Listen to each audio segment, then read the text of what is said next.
সাংবাদিকরা যদি নির্যাতন হয় তাহলে কিভাবে দেশের অবকর্ণ তুলে ধরবে।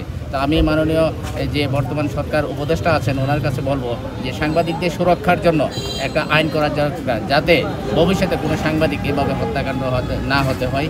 এবং বিগত দিনে যে সাংবাদিকরা হত্যার এবং হামলার শিকার হয়েছেন তাদেরও বিচারের সুস্থ দাবি জানাচ্ছি। প্রকাশ্যে দিবালোকে কুপিয়ে হত্যা করা হয়েছে। আমি এই হত্যাকাণ্ডের তীব্র নিন্দা জানাই এবং এর সাথে সংশ্লিষ্ট দোষী যারা রয়েছে তাদের সর্বোচ্চ শাস্তির দাবি করছি। সেই সাথে সাগর রনি সহ যে সকল সাংবাদিক অতীতে হত্যা শিকার হয়েছে, মামলা নির্যাতনের শিকার হয়েছে, সকল হত্যাকাণ্ডের সুষ্ঠু বিচার দাবি করছি। সহকর্মী আমাদের ভাই গাজীপুরের আসাদুজ্জামান খান তুহিনকে প্রকাশ্যে দিবালোকে কুপিয়ে হত্যা করেছে। আমরা এই হত্যার তীব্র নিন্দা জানাচ্ছি। পাশাপাশি অন্তর্বর্তীকালীন সরকারের কাছে দাবি জানাচ্ছি, যাদেরকে গ্রেফতার করা হয়েছে এবং যাদেরকে গ্রেফতার করা হয়নি তাদেরকে গ্রেফতার করে সর্বোচ্চ শাস্তির দাবি আমরা আখাউড়ার সাংবাদিক সমাজ জানাচ্ছি। পাশাপাশি অতীতে যে সমস্ত সাংবাদিকরা হত্যার শিকার হয়েছে তাদের যেন বিচার নিশ্চিত করে অন্তর্বর্তীকালীন সরকার সেই দাবি সরকারের কাছে জানাচ্ছি। গাজীপুরের সাংবাদিক তুহিন হত্যার প্রতিবাদে আমরা আজকে রাজপথে দাঁড়িয়েছি। বর্তমান সরকারের কাছে অনুরোধ করব, দ্রুত বিচার আইনে যদি সাংবাদিকদের হত্যার বিচারগুলো না করা হয় তাহলে আমরা সারা দেশের সাংবাদিকরা বৃহত্তর কর্মসূচি দিতে বাধ্য হব।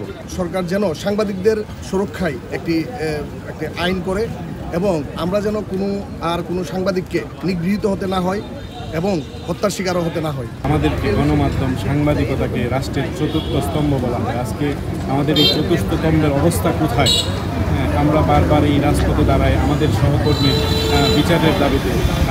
আমার যতটুকু মনে পড়ে আমাদের সাগর রনি হত্যার বিচারের দাবিতে আমরা বহুবার রাজপথে দাঁড়িয়েছি। আমাদের ভাই নোয়াখালীর মুজাক্কির হত্যার বিচারের দাবিতে আমরা বহুবার রাজপথে দাঁড়িয়েছি, কিন্তু আজও আমরা বিচার পাইনি। এরই ধারাবাহিকতায় গত 7ই আগস্ট গাজীপুরের বিকালবেলায় এক সাংবাদিক বন্ধুকে ইট দিয়ে তার পুরো পা থেতলে দিয়েছে, তারও কোনো বিচার হয়নি। এরই ধারাবাহিকতায় এই 7ই আগস্ট রাত 8টায় গাজীপুরের সাংবাদিক আসাদুজ্জামান তুহিনকে গলা কেটে নির্মমভাবে হত্যা করা হয়েছে। তার এই গলা কেটে হত্যা করাকে গণমাধ্যমকে আসলে যেভাবে ত্রুটি চেপে ধরার চেষ্টা, তারই ধারাবাহিকতায় তারই অংশ হিসেবে এই আসাদুজ্জামান তুহিনকে গলা কেটে হত্যা করা হয়েছে। আমরা আসলে আর কত দাবি দিয়ে এই আপনাদের দাঁড়ে ঘুরবো, আর কতবার আপনাদের